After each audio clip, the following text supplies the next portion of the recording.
Good morning दोस्तों, स्वागत है आपका 19 सितंबर 2023 आपकी अपनी फुल पत्ती वाली क्लास में, जिसमें चर्चा करेंगे रोज की तरह करंट अफेयर से जुड़े 10 महत्वपूर्ण सवाल जो आपकी प्रतियोगी परीक्षाओं के लिए काफी महत्वपूर्ण होने वाले हैं।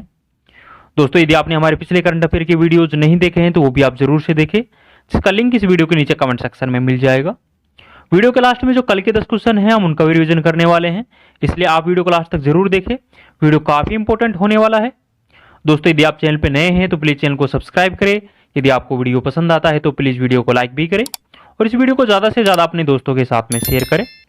तो बिना किसी देरी के स्टार्ट करते हैं आज का पहला क्वेश्चन। पहला क्वेश्चन है, ग्लोबल क्रिप्टो अडॉप्शन इंडेक्स 2023 में शीर्ष स्थान किसे मिला है? तो हाल ही में ग्लोबल क्रिप्टो अडॉप्शन इंडेक्स है, ये जारी किया गया है।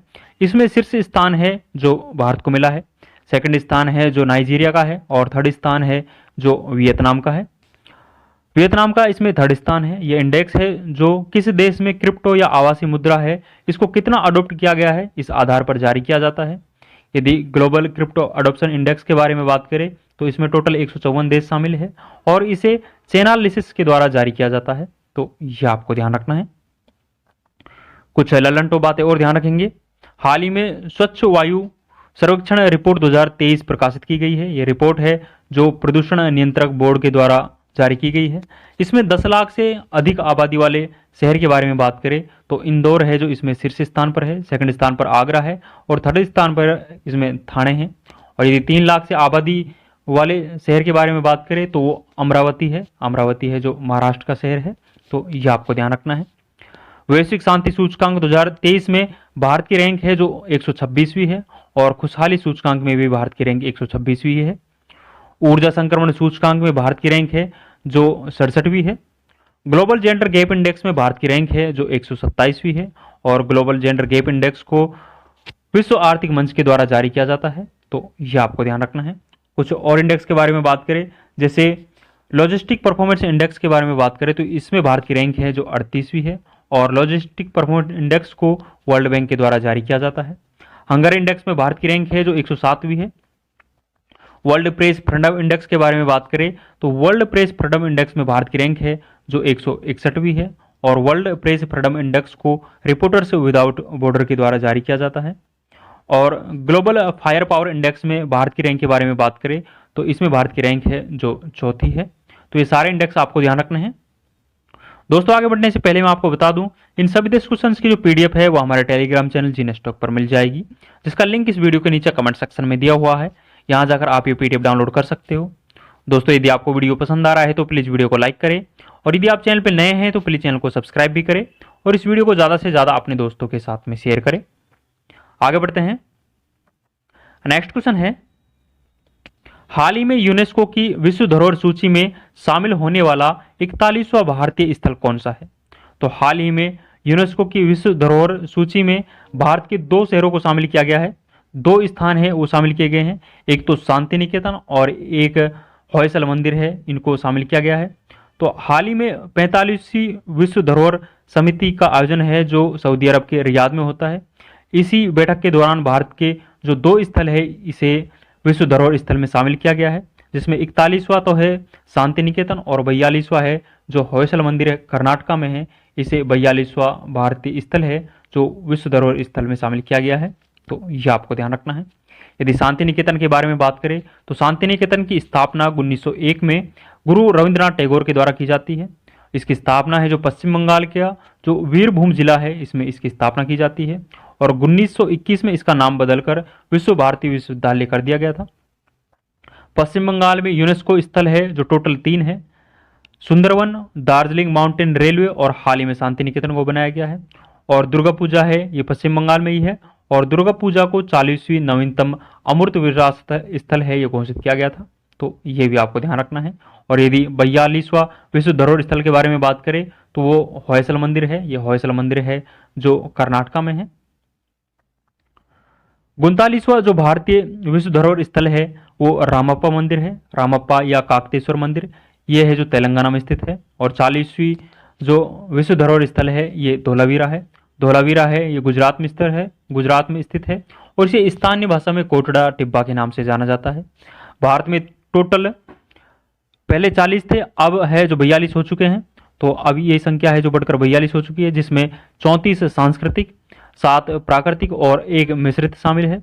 तो 7 जो प्राकृतिक है उनको एक बार देखेंगे, जिसमें ग्रेट हिमालयन नेशनल पार्क संरक्षण क्षेत्र है, ये स्थित है, और काजीरंगा राष्ट्रीय उद्यान है, केवलादेव राष्ट्रीय उद्यान जो कि भरतपुर में है, मानस वन्य जीव अभ्यारण्य ये असम में है, नंदा देवी और फूलों की घाटी राष्ट्रीय उद्यान है, ये उत्तराखंड में है, और सुंदरवन राष्ट्रीय उद्यान है, और पश्चिमी घाट है, ये सारे के सारे प्राकृतिक विश्व धरोहर स्थल है।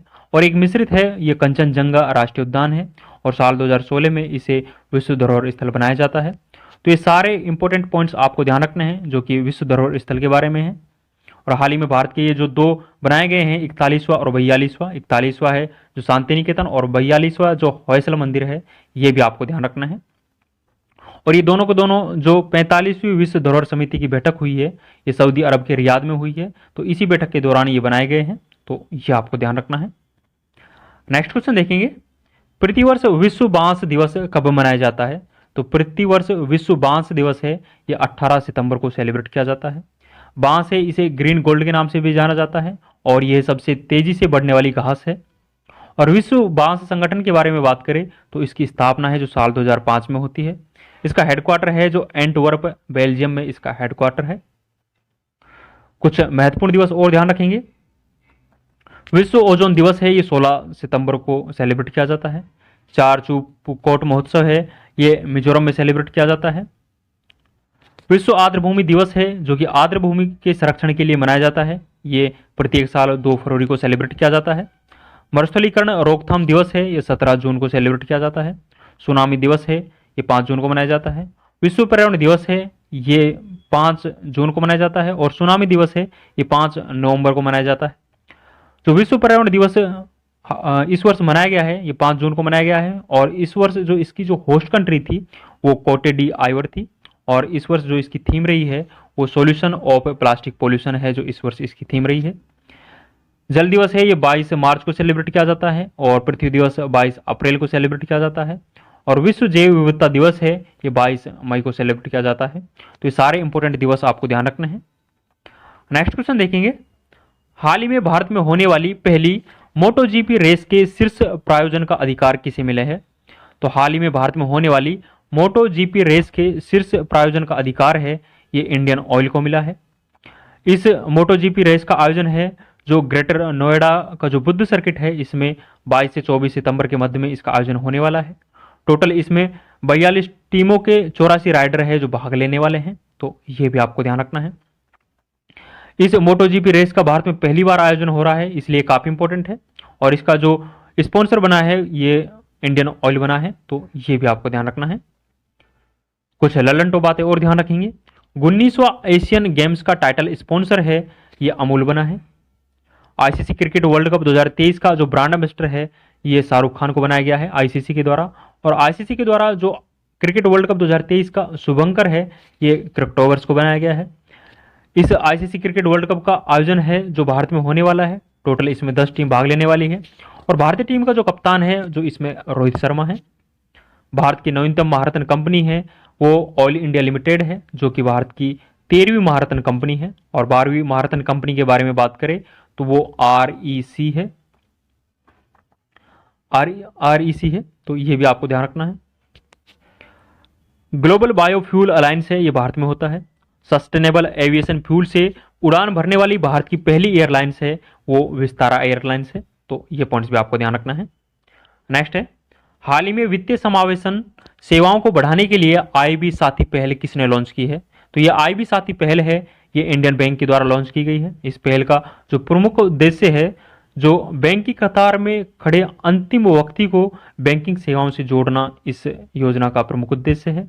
और इसकी यदि इंडियन बैंक के बारे में बात करें तो इंडियन बैंक का जो हेडक्वार्टर है ये चेन्नई में है, और इसकी स्थापना है जो साल 1907 में इंडियन बैंक की स्थापना होती है, तो ये पॉइंट्स भी आपको ध्यान रखना है। कुछ ललन टॉप बातें और ध्यान रखेंगे, आरबीआई की स्थापना है जो यंग हिल्टन आयोग, जिसे शाही आयोग के नाम से भी जाना जाता है। इसकी सिफारिश से 1934 के अधिनियम के तहत 1 अप्रैल 1935 को आरबीआई की स्थापना होती है। आरबीआई के जो पहले गवर्नर थे वो ऑसबोर्न स्मिथ थे, और वर्तमान गवर्नर के बारे में बात करें तो शक्तिकांत दास जी है जो आरबीआई के वर्तमान गवर्नर है, जो कि 25वें क्रम के गवर्नर है। आरबीआई का जो हेडक्वार्टर है ये मुंबई में स्थित है।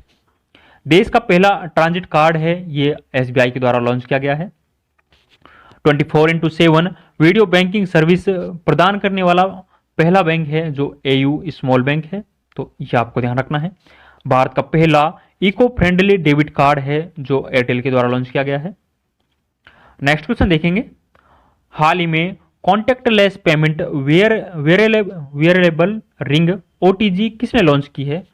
तो ये कॉन्टैक्टलेस पेमेंट जो रिंग है ओटीजी ये एनपीसीआई के द्वारा लॉन्च की गई है।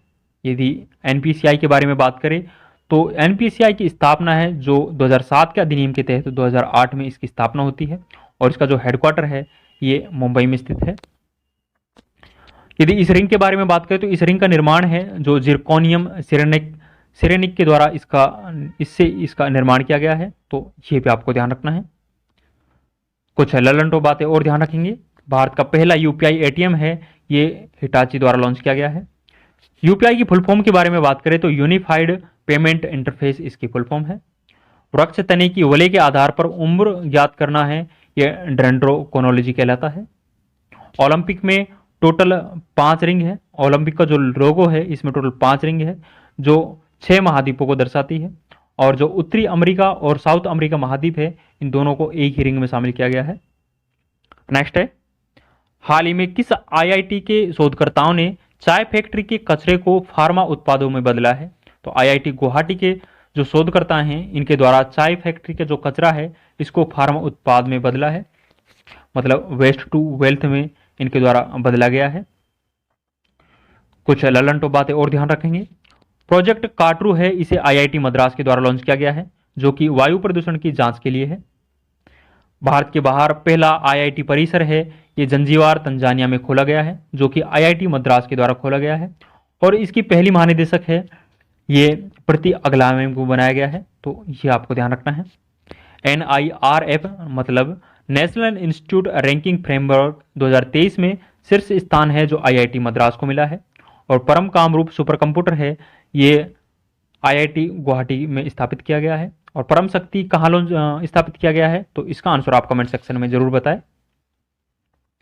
नेक्स्ट है, हाल ही में स्पेनिश लीग ला लीगा ने कहाँ फुटबॉल अकादमी स्थापित करने का समझौता किया है? तो हाल ही में ला लीगा जो कि स्पेनिश लीग है इसके द्वारा फुटबॉल अकादमी है ये पश्चिम बंगाल में स्थापित करने के लिए समझौता किया गया है। ये समझौता है जो पश्चिम बंगाल की मुख्यमंत्री ममता बनर्जी के साथ में किया गया है। ममता बनर्जी है जो हाल ही में स्पेन जो शहर है, स्पेन जो देश है इसके दौरे पर है, तो इसी दौरान ये समझौता किया गया है।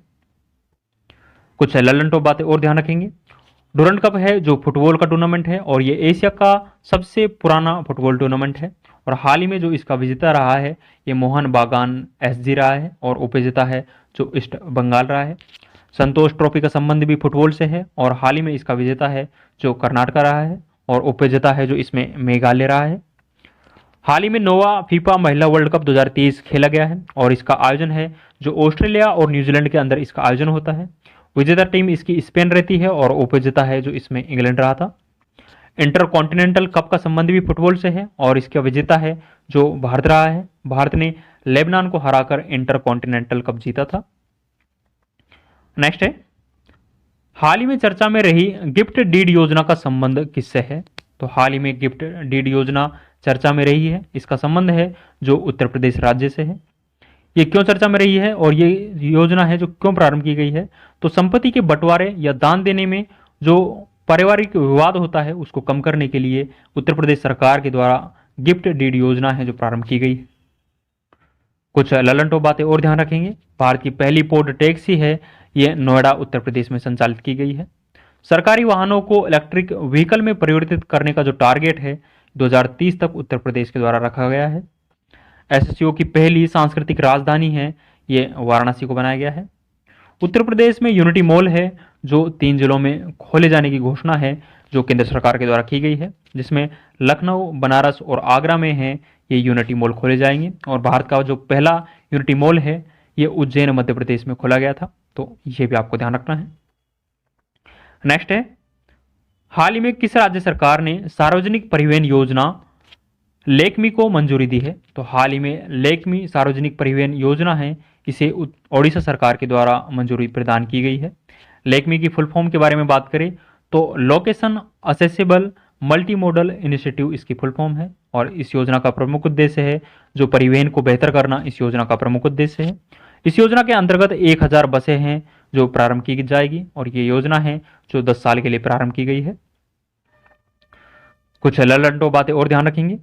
पीएम विश्वकर्मा योजना है जो 17 सितंबर को विश्वकर्मा जयंती पर, और प्रधानमंत्री मोदी का जन्मदिन है, ये भी 17 सितंबर को होता है। इसी दौरान प्रधानमंत्री विश्वकर्मा योजना प्रारंभ की गई है। इस योजना में जो बजट है ये 13,000 करोड़ रुपए का रखा गया है। इस योजना के अंतर्गत 1 लाख रुपए एक साल के लिए और दूसरी साल के लिए 2 लाख रुपए है जो मुहैया कराए जाएंगे। जो 2 लाख रुपए हैं वो महज 5% ब्याज दर पर उपलब्ध कराए जाएंगे। अमृत वृक्ष आंदोलन है, ये असम सरकार के द्वारा प्रारंभ किया गया है। कलेगनार महिला अधिकार निधि योजना है, ये तमिलनाडु सरकार के द्वारा प्रारंभ की गई है, और तमिलनाडु के जो मुख्यमंत्री है वो एम स्टालिन है। शुभ यात्रा योजना है, ये केरल सरकार के द्वारा प्रारंभ की गई है। ये प्रवासी भारतीयों के लिए प्रारंभ की गई है। और केरल के मुख्यमंत्री के बारे में बात करें तो केरल के जो मुख्यमंत्री है वो पिनराई विजयन है।